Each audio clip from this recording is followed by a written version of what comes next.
Thank you very much.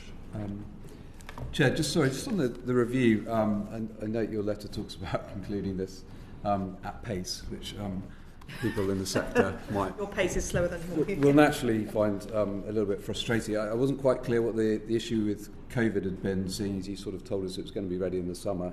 You didn't at that stage say because of COVID you weren't going to have completed it, and now you're talking about the first 3 months of next year for actually getting well over 2 years to do a review. Yes, and a significant chunk of that, if not the majority of time, we've been in the midst of a pandemic. And so two things. I mean, one was, it's hard to remember the intensity, but we and our stakeholders had quite an early discussion about where we were at.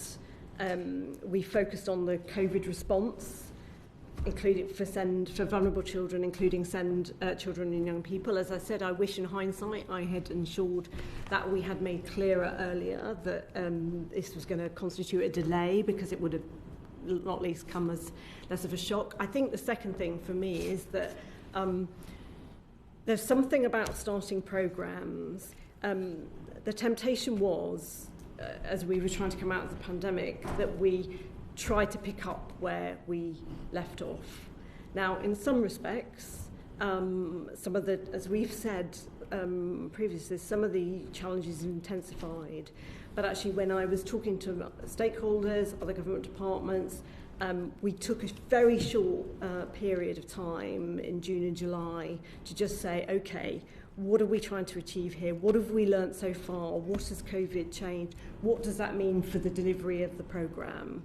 And that's really where we got to the sort of new delay. I recognise the frustration, I absolutely do. But the good thing is, talking to the stakeholders at the time, most of them recognised why we were doing it, and feel more, are saying openly and publicly they feel more optimistic. Well, I think as a committee we were sort of told, well, Parliament was told, everyone was told it was going to be June.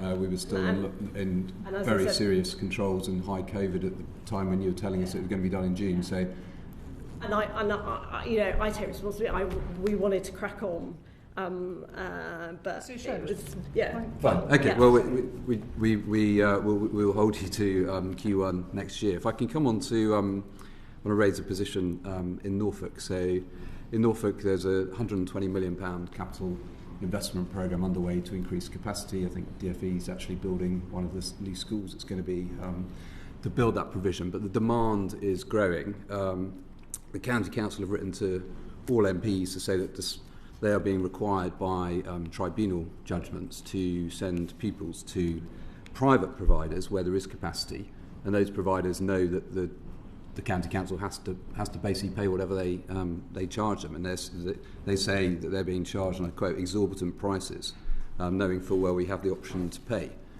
What's the department doing to address that concern about exorbitant pricing? This, for me, is why the 2.6 billion in the spending review is so important, to provide additional capacity that's more cost effective. Okay, but what about, are there no mechanisms? Are you talking to the CMA or anyone else to look at the fees that are being charged if they're well above a justifiable level, because the County Council has no choice? We have done something similar in children's social care, actually, where the CMA are looking at children's homes, and I can take that away and consider whether it's worth it. And I think it's also a theme for the SEND review. So there's a set of things here, aren't there? There's providing more provision that's not private, that allows us to make sure that effectively people don't have to choose a private place because no state-funded place is available. The SEND review is also looking at some of these kind of market structure questions, and indeed at some of the kind of pieces of the system. So again, it is right to ask the question, is it sensible to have a system in which the council can be directed to buy provision at more or less any cost?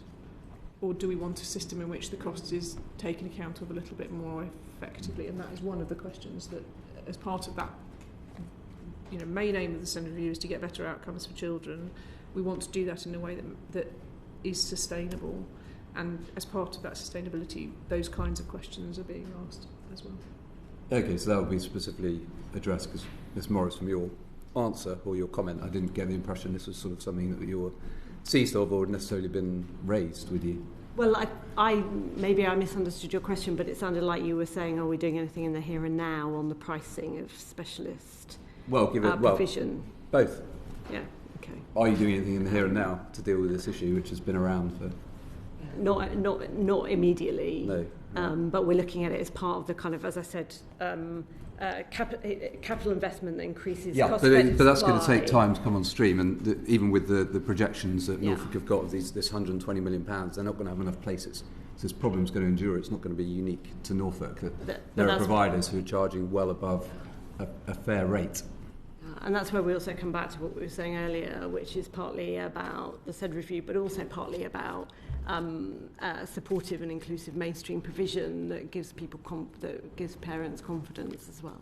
And the safety valve work, actually. Yeah. So that's the kind of thing that some authorities have looked at through the safety valve programme. So they've looked at what's driving us to have to spend on very expensive specialist provision. Are there other ways we can use our money in order to try and manage children with those needs differently, so that we don't have such high demand for it? And we've seen, look at Richmond on Thames. I think I talked about Hammersmith's use of the safety valve programme and previous meeting of the committee, but that safety valve programme effectively allows local authorities to look at places where they can pivot provision to try and avoid the use of really expensive places, because we all completely recognise the structural challenge in the system, which is that if we can spend more effectively and preventatively earlier, we can reduce the need for very high-end provision. And conversely, if you end up in a place where you're being required to spend a lot on very high-end expensive provision, it's hard to release the money to do the early-end, more mainstream and more preventative work that might reduce the cost. And that's what the safety valve programme is seeking to address in the shorter term. Fine, okay. And in Norfolk, the County Council spends £70 million a year on special school places across the state and independent sector. But on top of that, they have to spend £23 million a year transporting children to those schools. Would you agree that it can't be right that a quarter of the funding is going on transporting people rather than actually on the education that they're receiving? I mean, I think, again, that's one of those things that we would really like to be working with councils on as they look at their pattern of provision. I mean, you are going to end up with higher transport costs in some places than others because of the geography of the nation. But I agree that that's a significant amount, and we should be ready to look at that. Will the funding you've got, will allowance be made for Norfolk and other rural areas where, because of the geography, there is this huge amount of money that's just going on moving people around rather than when it should be going on giving them a good education? As part of the SEND review? Yeah, and the funding that you've received, are you looking at changing the formula so that there's compensation that comes for councils in this particular situation? And the funding formula already has some factors that recognise rurality and transport need in it. Certainly something we would keep under review and keep looking at.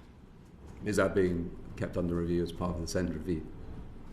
We can look at it as part of the funding. I mean, it is, as you say, a long-held bugbear of local authorities. Indeed. The cost of school transport. So, yeah, but it is, part of that taken into account in the existing funding. It's not come up. If we need to revisit it, if we need to look at it as part of the review, we can. Well, probably best if I share the correspondence from Norfolk with you so that you can pick up with them directly, because this is a long-running issue, as you say, and if there's an opportunity where you're reviewing the whole approach here, then this would seem a logical point at which to try and tackle it.